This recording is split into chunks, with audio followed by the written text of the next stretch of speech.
Road শোয়ে গুন্ডামি, 6 জন তৃণমূল কর্মীকে তলব আলিপুর থানার, 32 জনকে তলব করলো এই নিয়ে কালীঘাট থানা।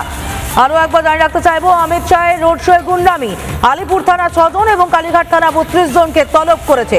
যে ছবিটা আপনারা এই মুহূর্তে দেখতে পাচ্ছেন অমিত শাহের রোড শো চলাকালীন সেই সময় তৃণমূল কর্মী সমর্থকেরা পতাকা হাতে নেমে পড়ে রাস্তায়, গো ব্যাক স্লোগান দেওয়া হয়, কালো পতাকা দেখানো হয় এবং রীতিমতো রাস্তা আটকে দেওয়া হয়, গুন্ডামি চলে।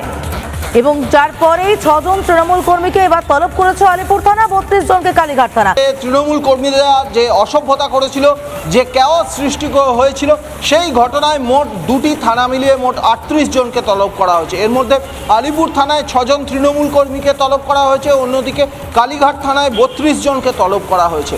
মূলত সেদিন শুভেন্দু অধিকারীর মনোনয়নকে ঘিরে সব কিছু শান্তই ছিল, স্বাভাবিক এগোচ্ছিল, কিন্তু আচমকা যখনই স্বরাষ্ট্রমন্ত্রী এবং শুভেন্দু অধিকারী ওই হাজরা মোড়ে তাদের যে স্টেজ, সেই স্টেজে আসেন, তখন থেকেই রাস্তা আটকে বিক্ষোভ অবরোধ শুরু হয়। যার জেরে তৃণমূলের এই অসভ্যতার জেরে এই শুভেন্দু অধিকারী এবং শাহের মনোনয়নের যে র্যালি, সেই র্যালিটা অনেকক্ষণ থমকে যায়, একটা কেওয়াস সৃষ্টি হয়, প্রচণ্ড একটা অশান্ত হয়ে ওঠে এলাকা।